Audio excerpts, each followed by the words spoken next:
dans toutes les régions de Côte d'Ivoire, il y a des règles de gouvernance. Un chef ne peut pas faire n'importe quoi.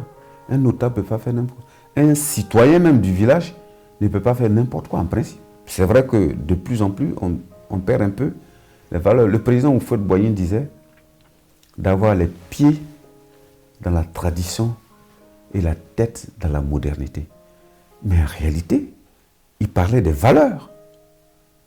Il parlait des valeurs.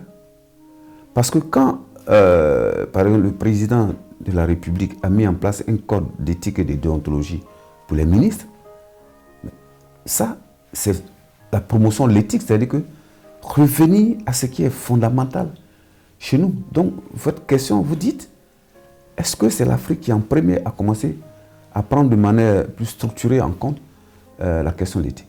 Oui, si vous regardez l'expérience de l'Afrique du Sud, quand le président Mandela est arrivé au pouvoir, il a demandé au professeur King, d'après la littérature en tout cas, de travailler justement sur la question de l'intégration des Noirs dans le tissu économique. Et donc là, automatiquement, dans les différents rapports dont on a parlé là-bas en Afrique du Sud, King, vous avez eu toujours la question du leadership éthique, la question de la responsabilité sociétale. Mais avant, même si on parlait un peu, il y a eu une querelle doctrinale aux États-Unis pendant longtemps. Est-ce qu'une entreprise gagne de l'argent seulement pour ses propriétaires ou bien doit prendre en compte aussi les problèmes de la société? Il y a eu un débat doctrinal aux États-Unis, à l'école de Chicago, ainsi de suite et tout. Mais ce qui a pris le dessus en définitive, c'est qu'une entreprise doit aussi prendre en compte les intérêts de ses parties prenantes. Et là, l'Afrique du Sud est allée très loin. C'est les premiers qui ont mis dans les documents de gouvernement d'entreprise très clairement. Et puis après, on a commencé à voir, nous on l'a fait en 2010, en Côte d'Ivoire, on a commencé à voir qu'au niveau des standards OCDE, ça a été pris en compte. Et partout désormais, lorsqu'on fait un document sur la gouvernance d'entreprise, immédiatement, on parle de la question de l'éthique. On dit même que l'éthique est le cœur de la gouvernance. J'ai lu qu'il y a eu bon, je ne citerai pas peut-être leur nom, mais un cabinet international, après la grande crise de 2008, déjà même peu avant, avait fait une étude qui avait démontré qu'en fait, il existait des manuels de procédure partout, mais en réalité, ces manuels n'étaient pas souvent appliqués. Et donc, il se posait un problème éthique, un problème de comportement éthique, donc un problème de valeur. Donc, c'est pour ça que les gens sont revenus aux valeurs et que toutes les entreprises se dotent de valeurs. Quand vous voulez faire un plan stratégique, on va venir vous demander quelles sont vos valeurs. Et les valeurs pouvaient avoir quelquefois deux types de valeurs. Si vous prenez par exemple le président Diago de NCA, mais il a ses valeurs fondamentales, puis il a les valeurs partagées qu'il a. Donc, il lui considère que l'éthique est un élément essentiel, la prise en compte des intérêts de ses clients, de ses parties prenantes en général, que cette prise en compte est fondamentale pour le développement de l'entreprise ou la durabilité de l'entreprise. Donc, c'est ça aujourd'hui. Donc, l'Afrique a fait, via l'Afrique du Sud, de gros efforts dans ce domaine-là. Et lorsque je suis membre du comité éthique ISO 309, je vous ai dit, nous avons vu la contribution de la représentante de l'Afrique du Sud lorsque nous avons travaillé sur ces normes. Donc, toutes ces questions de leadership, ils ont beaucoup apporté. Et l'Afrique a beaucoup apporté parce que, par définition, les questions de valeur, les questions d'éthique, par définition, ce sont des questions que nous, les Africains, en principe, on prend à cœur, même si la jeunesse, de temps en temps, ne suit pas pour l'instant. C'est important de continuer. Et la solidité des entreprises dépend désormais de ça. L'ordonnance qui a créé la haute autorité, par exemple, fait obligation à tout le monde de se doter d'un code de conduite. Que vous soyez une entreprise publique, une entreprise privée, un parti politique, ainsi de suite. Un code de conduite.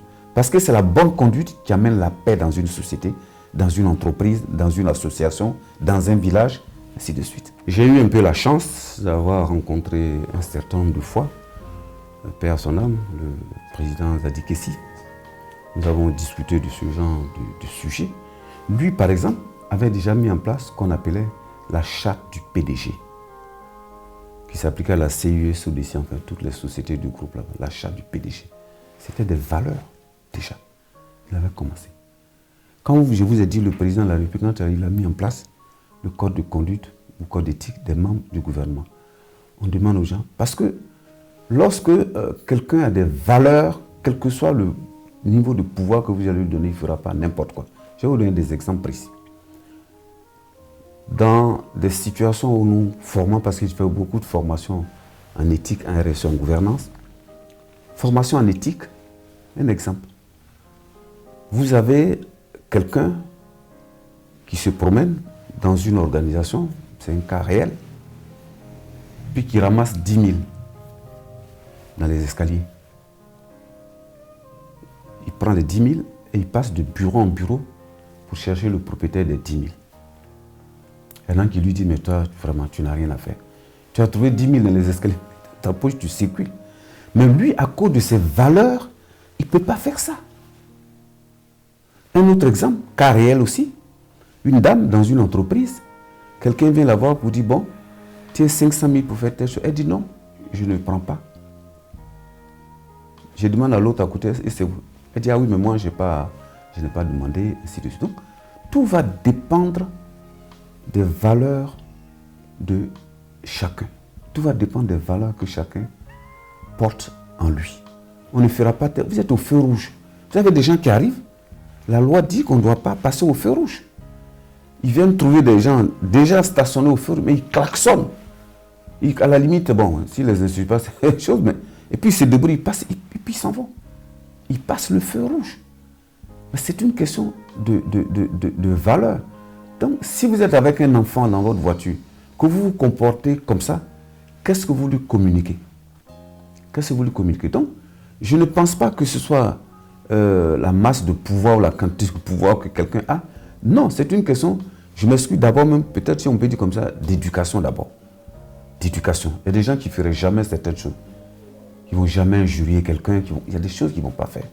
Si vous marchez sur leur pied, ils vont lever. C'est la même chose dans une entreprise. Moi, je connais des PCA qui s'entendent comme ça, avec leurs DG. Ils se respectent mutuellement, ils travaillent ensemble.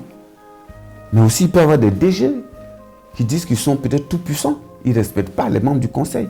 Ou vice-versa. Un PCA qui dit, lui, il est tout puissant, donc il ne respecte pas le DG. Il veut s'immiscer dans la gestion parce qu'il se sent puissant. Donc, c'est une question de valeur. C'est pour ça qu'on dit que dans une entreprise, une organisation quelconque, le conseil d'administration, qu'on appelle l'organe de gouvernance dans les normes, a l'obligation de s'assurer qu'on a défini des valeurs, qu'on a mis en place ces valeurs, première chose. Deuxième chose, a l'obligation de vérifier qu'on a traduit ces valeurs en règles de comportement. Et la troisième chose, s'assure que ces règles de comportement s'appliquent à tous les niveaux de l'organisation. Donc, il s'agit en fait de mettre en place un système de management de l'éthique. Parce que souvent, les gens, quand ils ont un code d'éthique, ils pensent que c'est tout.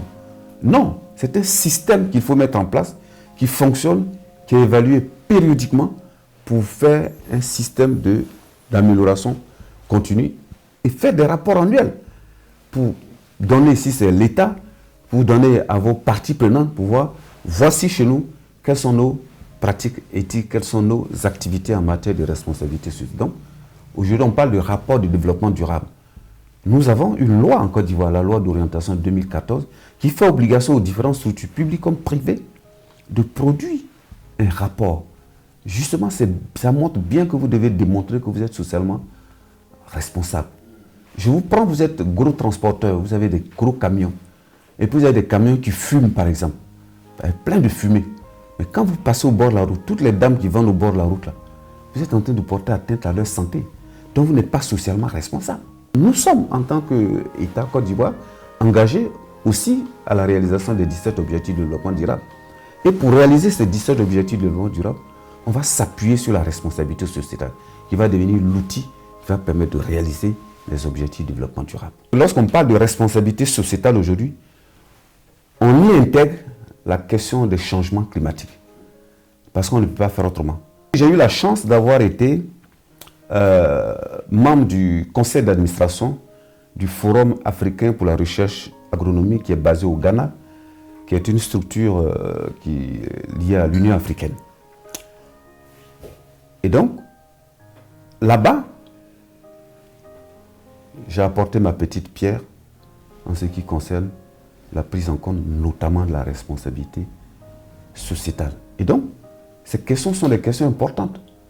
Lorsque vous prenez les 17 objectifs de développement durable, vous savez, ça concerne le recul de la pauvreté, ça concerne l'alimentation, ça concerne les changements climatiques par exemple. Donc, chacun doit regarder quel est l'objectif de développement durable qui est pertinent pour lui et quelles sont les mesures qu'il prend pour faire en sorte que les choses se passent bien.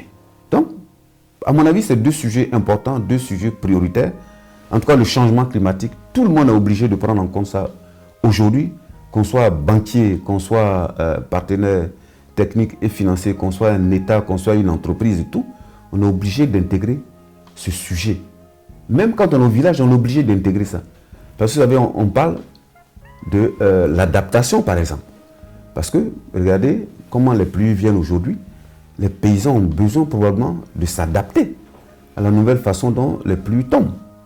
Donc, c'est des sujets prioritaires sur lesquels les entreprises, au niveau du secteur privé, travaillent beaucoup, mais aussi l'État travaille beaucoup. Il y a eu pas mal de choses aussi qui ont été faites. Donc, ces deux sujets prioritaires, moi, je ne saurais dire, sans être spécialiste de ces sujets, qu'est-ce qu'on met avant, qui met ce qui est sûr. Si vous n'avez pas la pluie, ça devient difficile d'avoir des cultures. Une fois, je suis allé en mission, c'était en 1998, l'acte uniforme relatif aux droits des sociétés commerciales, donc dans le cadre de l'OADA, venait de rentrer en vigueur. Et donc, je voyageais avec un de nos doyens que vous connaissez, mais bon, je ne vais pas forcément citer.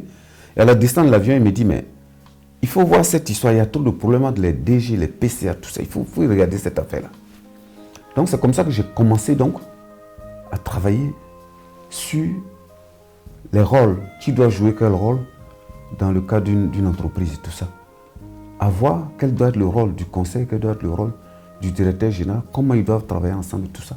Donc je suis rentré dans le gouvernement d'entreprise en faisant beaucoup de recherches pour aller trouver les problèmes qui ont fait qu'on est arrivé là. Parce qu'en réalité, lorsque dans les années 30, il y a eu le krach de la bourse de New York, ce qu'on disait, c'est que si on en est arrivé là, c'est parce qu'il y avait une gestion opaque. Que comme il y a une gestion opaque, c'est pour ça que les dirigeants ont fait n'importe quoi. Donc, premier principe à mettre en place, la transparence. Il faut développer la transparence. Non seulement il faut développer la transparence, mais il faut développer le contrôle. Parce que le gouvernement d'entreprise, c'est un système dans lequel on gère et on contrôle. Donc, gérer et contrôler les deux ne peuvent pas être ensemble. On doit les séparer.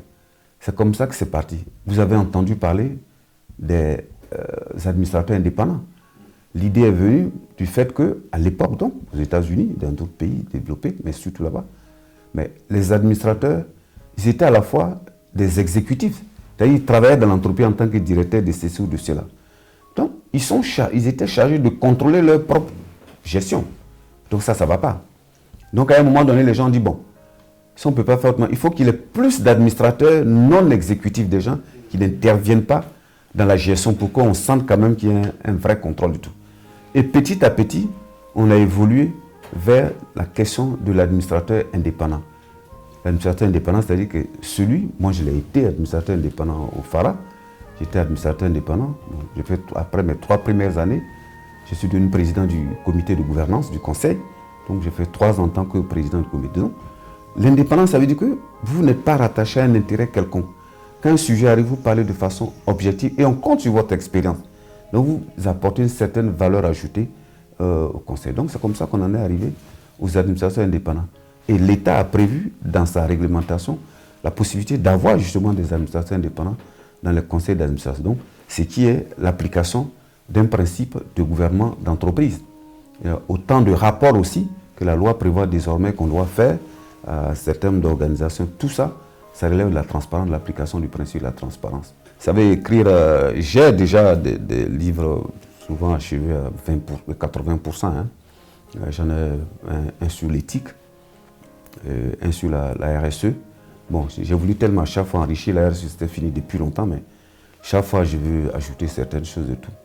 Donc les 2 prochains livres, ça sera l'éthique et puis la responsabilité sociétale. Oui, je parlerai toujours évidemment de l'Afrique, puisque je vous ai dit tout à l'heure que quand vous prenez le mécanisme africain d'évaluation par les pairs, dans le référentiel, il y a la question de l'éthique, il y a la question de la responsabilité sociétale. Tout ça, c'est traité dedans. Donc là, quand les pays sont évalués, on évalue pour chaque pays la question de la gouvernance d'entreprise, la question de la responsabilité sociétale. Donc les rapports pays au niveau du MAEP sont des sources d'informations qui peuvent donc inspirer pour faire écrire des livres en donnant des exemples aussi pratiques. Et puis vous avez sur la place beaucoup d'entreprises qui publient des rapports de développement durable. Bon, on ne va pas les citer certes, mais il y a beaucoup d'entreprises qui publient des rapports. Pas encore beaucoup qui publient des rapports sur les pratiques éthiques, mais ça vient petit à petit avec la mise en place des systèmes de management éthique et si les gens veulent aller plus loin, système de management anticorruption, puisqu'il existe des normes. Vous avez un certain nombre de normes ISO qui permettent de bâtir tous ces systèmes-là. L'objectivité, c'est que vous avez des rapports de Transparency International, qui est quand même la référence en matière de lutte contre la corruption dans le monde, des rapports qui disent que la Côte d'Ivoire figure sur la liste des 6 pays africains qui ont fait les meilleurs progrès au monde ces 10 dernières années en matière de lutte contre la corruption. Ça, c'est un. Deuxièmement, nous sommes passés sur la barre des 100, on est passé à 99e maintenant, sur 180 ou 100 combien. Vous voyez? Donc, tout ça, c'est beau. Et si vous prenez au niveau du MCC, c'est la même chose. Donc, il y a eu des progrès qui ont été réalisés. Bien sûr, il y a des choses à faire. C'est sûr, des progrès ont été réalisés. Et je crois que les dirigeants, que ce soit au niveau des entreprises, au niveau de l'État, tout ça, encouragent toujours les gens à aller de l'avant compte tenu du bénéfice que le pays peut avoir par rapport aux résultats qu'on a dans ces activités-là.